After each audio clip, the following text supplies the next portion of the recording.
King James Guds ord, og nærst I unge æra.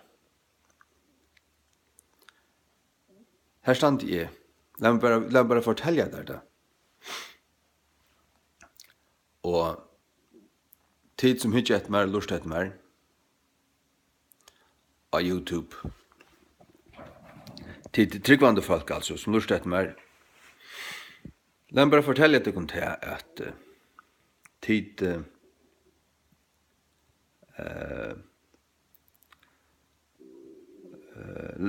lad mig avvære deg om, at jeg kommer å bli sannført om at det er sannhet som sier. Og la meg avvære deg om det, at har du erstvoren sannført om det, så kommer det å koste deg. Ut I ytra, ut I naturliga, ut I noen omgangskrese, du kommer å missa viner. Ikke bare øyne til at tvøyr, men du kommer å øyne til at tvøyr. Så galt er det. Du kan skal 80-100, nå øyne bare tvøyr. Men, ja, ordentliga sannar viner dårst. Det er så rævliga fa folk som til røyer at offra det som skal offrast skal fyrir sannløkan skilt. Helt øtliga fa. De aller flestu, 95-100, velja det sosiala, fullt av vino, snakk, og at her, kanskje var gjerne kvalt, så møtes det etta saman, og færre her, og nå, vi kan gjøre, alt er pjatti her. Nå, veler du King James Bibeln, fullstendig å si det. Jeg vet ikke at det heter hon. Jeg så du skår det av fra babsen, høymamisjøvnaren og pinsen og adlån. Du faktisk en mordla minni en øynar her I fargen. Men det som det bare det som jeg vil si der, at godle grønna skauer nå, ikke hese megin avløgan, ikke inn I eia. Det er vannvirring. Ja. Og tøyn pøylagrunnsvandring, ja, men hva hever du? Hva du god sagt der I oppenberingen, I Hebreabreven 11, hva der det 22. Og Moses at han gjekt vårt, som suttjandi han som kjennlig som suttjandi han som kjennlig, han vannvirde. La meg bare finne det fram her.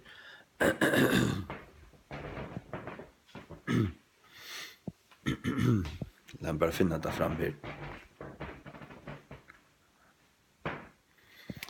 Ja. Ai. Nei, så at lett her bare komme fram, det var størst vel. At lustet det mer, så har vi ikke sittet og lova der velferd. Og ditt og datten. Ta nemma løyve. Og anga tropløygar.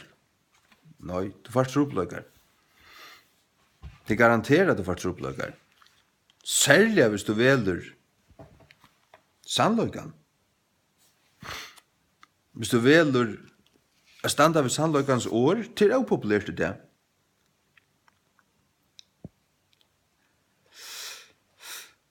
Hebreabrev 11 fra 24. Vi trygg Moses, da han var kommet til Ara. Nok da at vera kalla vår døttersonur Faraos. Han døttersonur Faraos. Egyptaland var størsta, flottasta rujtje av hjørne. Han var oppi av topp. Han kunne liva som en konkur, som en grøyve. Han nok da vera kalla vår det. Hvor? Til han I senaka. God er møtt honom. Hvordan møtte God her I det? Jøkken sitt år. Hvis han gjør det og viser der Han öppnar tunn i eier, du sørst. Hygg. Hette Guds ord, du kjenner det tunn hjärsta. Du kan ikke släppa det. Det er synd hvis du släpper det. Det er synd hvis du setter og vorsta og først en annan vei. Så er det en utforhåll av lort enda klodde. Man god flanja det, og måste skamma det av tunn drumpor. Vujare. Tjausan de heldur at loja lojing, choosing rather to suffer affliction. Tjausan de heldur at loja lojing, vi falt ikke gods, enn at njauta. Njautingarna av synd og øyna tøy, loiv så rævelig stort. Sånn spekulerar det vårt. Altså, jeg gikk vi hunden her nere i Ronavik Systervik, og gikk forbi sjøma som her som vi bor i 1. år. Foreldren som har vært løyere her. Så minnes det til jeg var 16 år, ja, jeg har ikke akkurat finnet, jeg har knallert her, og hvordan jeg var, mot lov, da jeg var 16 år, hvordan var det da jeg gjør det hatt og hatt. Så husker jeg, til 30 år siden, og så husker jeg, til rævelt av ikke kjøtt. Altså, jeg må vente meg så 30 år ferdig. 30 år? 3 av en i ølt? Og så husker jeg, ja, kvett, 30 år av 30, hva er det så? Så råkner jeg bare kjøtt i høtten og tåst. Ja, 35. Så 35? Det er 36, nå 76. Om 30 år vil jeg 76. Det er 46 i det. 76? Da man nesten furs. Ja, hvis man er livande da. Faktisk vant i Jesus kom at det velvillig åren det. Men nu ser jeg det hele perspektiv. Hvor kjøtt alt gonger? Helt utroligt. Tjausan de heldur at loja lojing, vi falt ikke gods, enn at njautingarna av synd i øyna tog. Hette en frafallen samtid vi liv i. Au allmyndeliga utvattna, helt ræveligt. Man lustar etter omkrona av ektos, ta mätar ikke en gang. Skal det så være til vårt, av det beste, det er ikke.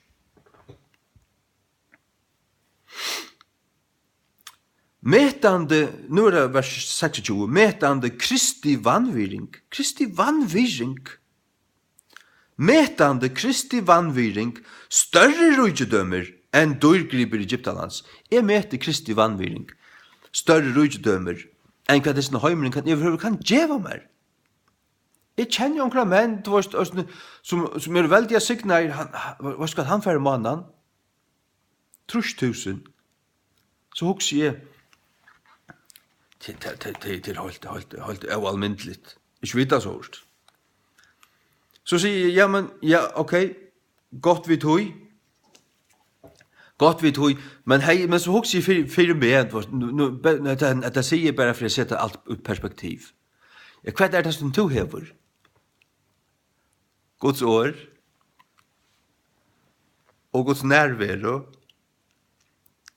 Guds vinalea, kjenne god. Og så husker jeg, altså kvært, ja, men kvoi, ja, men du har valgt god. Altså, er kommet til, som man sier, en fork in the road, altså, at vi er med, og så er det til, først og handave. Og stunden hever det virkelig stramma ui, altså. Stunden har man færre, forkjærsta vi, og øyne stått tog. Men så er Herren halva mig i vromater. Edla, jeg vet ikke. Ja, han er rusk og yme. Tog betur. Og veveren, for min part, veveren som er gengi, han er heldig knorslutter. Vi er heldig ansamadler. Og det er harsht. Det er harsht jeg kan kupera før King James ut ved en badnavåkne. Og kjenne alt spottet fra den landen. Og føle at man får nesten ongan stål över höver. Men jag har stål Guds. Jag har stål Guds. Og Guds tokka og Guds nærvero. Det har vi. Og han styrker meg. Han vet ikke meg. Jeg stiller vekkaren klokkan 6, klokkan 6 vakner jeg likevel. Vi er skjeltje. Jeg vet hva det er. Oppa bia, oppa lesa. Jeg slipper ikke et dasa. Det er underfullt. Og så man irriteret over i kjøtten, men så tar man det kommende gang, så man glæver i andan. Ordentlig glæver. Men hva er kjøttet? Kjøttet er et helt større. Kjøttet er et ekfær som to bort ui, til en andre til en sal. Og det er to. Det er ikke kjøtt. Men nek folk er jo. Det er jo bare vandrande kjøtt. Og ikke annet. Yes. Metande Kristi vanvirring, større rujtdømmer enn dårgriper i Egyptalands. Halleluja. Tog at han hei fyrirlit i fyrir lønnar endurgjalten. Han hei fyrirlit. Han tok hatt fyrir. Han hei fyrirlit i fyrir lønnar endurgjalten. Ja. God lovar okkur at lønnar endurgjald. Vi skal få endurgjald og løn. Og hva han lovar okkur? Evet luiv. Tja ser. Det sier Jesus i hans fyrstan. Han sier det. Jeg leser ikke hva det sier. Det er så redan ikke at du kan velge avnokta himmelen, avnokta pie in the sky. Jeg får jo pie in the sky. Jeg får jo a mansion in the sky. Og det mansion, hva det er? Det er ikke en bostad. Hva er en bostad for? En tvedja mann og bo. Gemmakraft. Jeg får et rykmannshus. Mansion er et gigantisk kompleks. Jeg får et rykmannshus og i himmelen og i alle ræver og i avløkene. Og slipper jeg råd av i Kristi jøkken tusener rydde, men så kommer avløkene kommer øyne for. Her er altså et rykmannshus. Et rykmannshus. Evenligene. Evigværende. Halleluja. Yes. Vers 22. Vi trygg.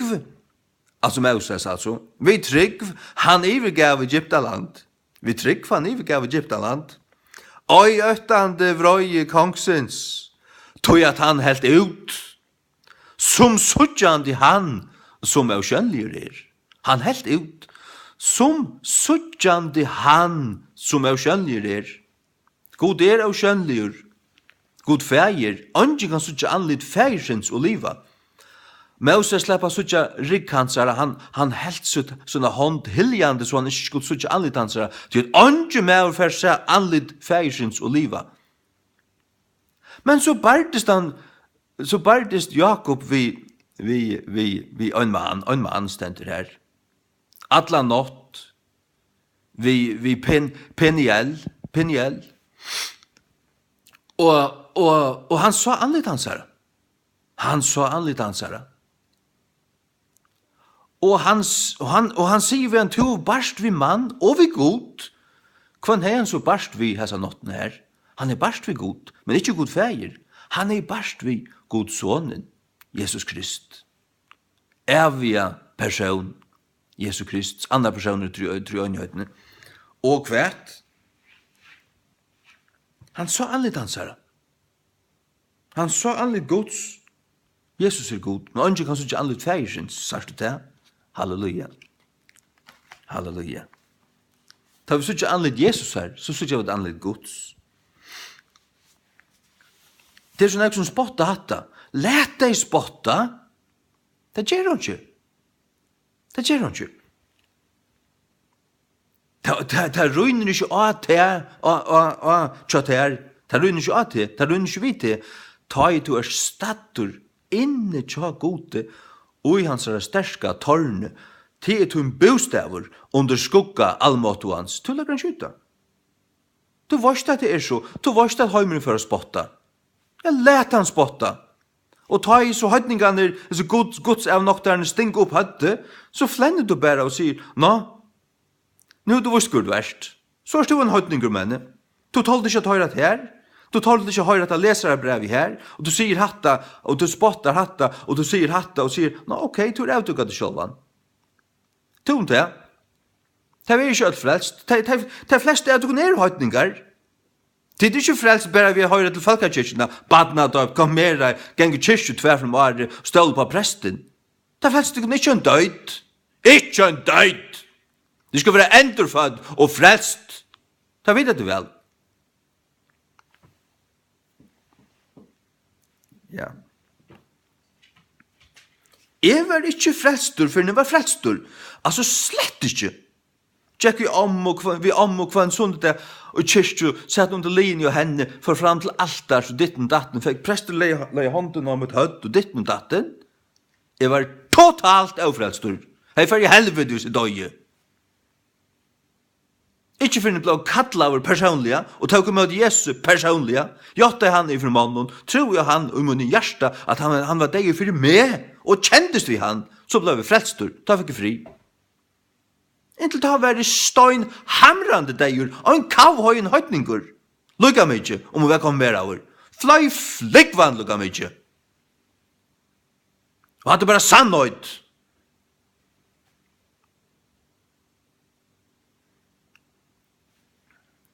Så gjør han til han som er skjønnlig han helt ut. Og etter er ikke vrøy i kongsens kvett det, det er myndeløysen i landet. Hva er det heila sier, og er talsmenner for myndeløyken i landet. Hva er det, hva sa det,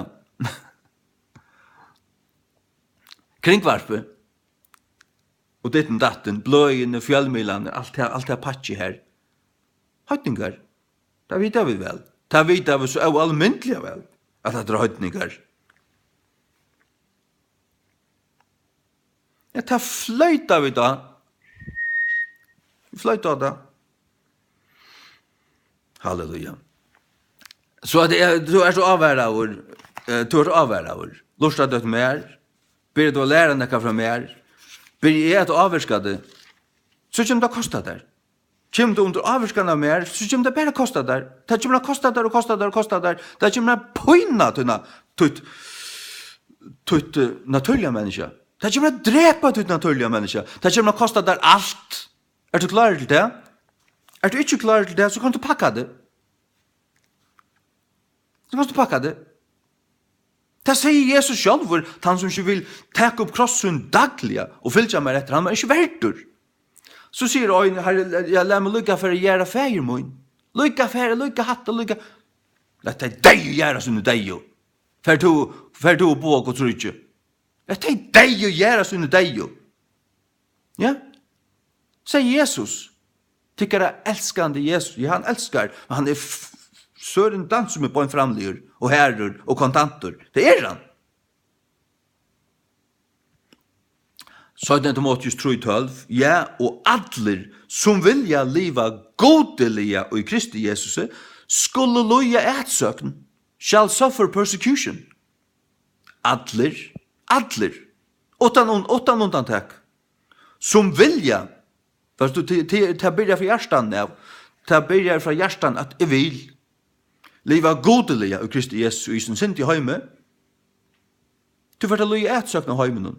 Heimen vil ikke til vinner mer. Og de som ikke elsker sannlagan, de kommer ikke tåle det. Så kommer det til, som jeg sier, a fork in the road. Fork in the road. Du kommer til å veie meg ut. Og du kommer til å velge. Er det noen vinner og alt det glans, alt det glimt og tvattelig her, hvert leier kvalt, frutja kvalt, ditten datten. Eller velger du å tjene Jesus og Kristi ved livsval. Ölln hjertan.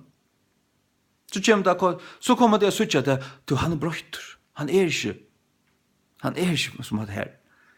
Og så er det til at du hever ikke tunn stuttlag at tunn fragt, tunn glede og ta med tenken om mer. Og det er halde at du er totalt åndsanter, rævlige kjelier. Du er ikke lukka glede. Du er ferdig psykolog, du er ikke glever. Det er at du hever ikke tunn glede og ta med tenken om. Du hever tunna glede og i tusen du valgte. Og I tusen du valgte, her öll tun glede kvoi, til her tutt hjärsta.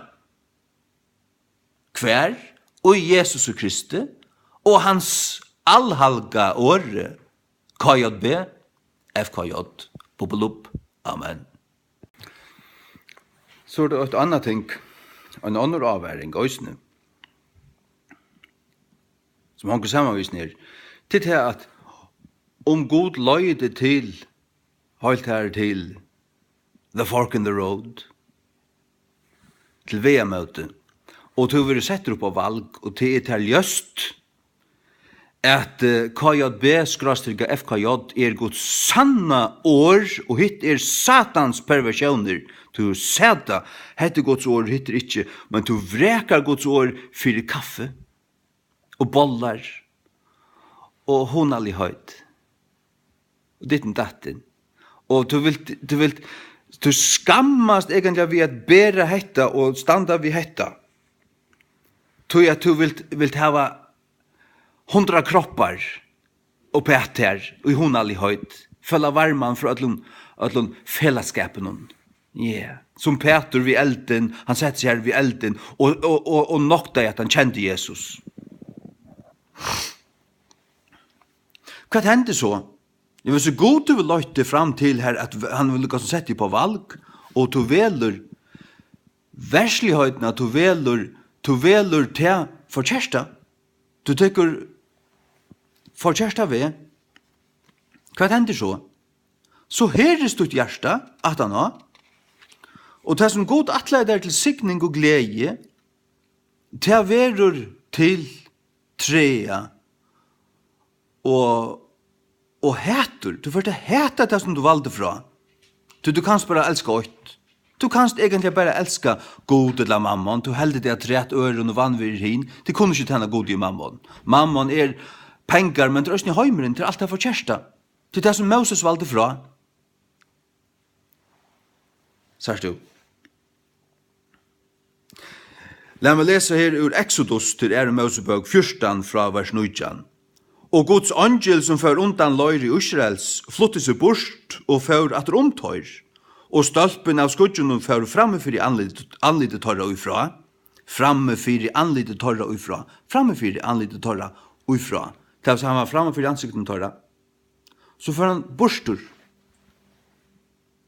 At det fullkomlig 100% rett ut, men tror ikke at du hørste det før, det mer lykka fort at du hørste det før, du hørste det nå, og du kanst forstanda det. Og stølpen av skudgen fører framme for anlidet torra uifra, og stod 18 tøyr. Og han kom i middelen løyren tja Egypten og løyren tja Israel. Og han var et skudg og myrskur for tøymon, kvarjon Egypten var han skudg og myrskur, men han gav ljøs nottina for Heson. Sørst du? Egyptaland heimeren, Israel Guds folk, og sånn angelen her egentlig angel herrens. For okkon, jeg vet ikke, det var kanskje vært ikke herren Jesus her, kanskje var det bare en angel, men og okkar før det hele anden. Han djevel ljøs for okkon, men for tøymen som det våren sette på valg og velja han fra, han vil tøymen myrskur. Myrskur og deie. Ja. Det det som Så at du måste velja, og jeg kan ikke sette det på vel, men Herren gjør, og det han som røyner til hjertet, og prøver det av. Hva vil du ta? Hva vil du ta? Jeg vet hva det har valgt. Jeg har valgt Guds år, og sannløyken, utvige, alle mine jøkken, tverrfyr jøkken, ut av trinne med inn, alle mine jøkken, tverrfyr jøkken, alt løyve jøkken, og inn i avløyken. Og King James Bibelna, som Guds uiblåsta varvåkta år,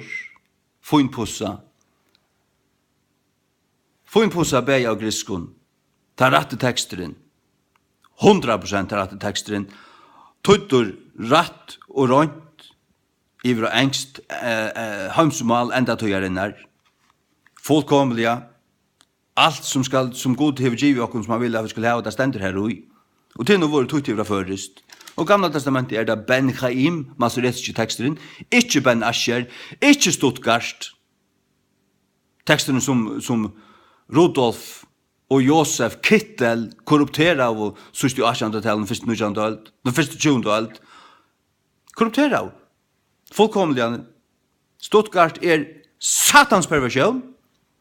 Ben Asher sagt du, her det, har det vært a fork in the road, det er lykka som, det er ferdig avveier. Men god du varvat sutt, han har lova varvat sutt. Og det ikke bare hatta og hatta og hatta og hatta, og bare alt til lukka mykje på en dans mykje nøy. Heldig du til, så du skuit bort i høytenen. At alt som kallas Bibel Bibel. Samma hvordan korrupt det God hever 8 år, øyna Bibel, og til King James Bibelen. Men jeg lukkar fætt hva du heldur. Jeg er ikke interessert av å høyra hva du heldur. Jeg vet at det her. Og for det har vi offret alt, og tøyta til først. Og her har vi ikke mist. Det de øy alt. Og i herran. Røyker som var ikke kvært. Røyker en reina bakka. Gjør så vel.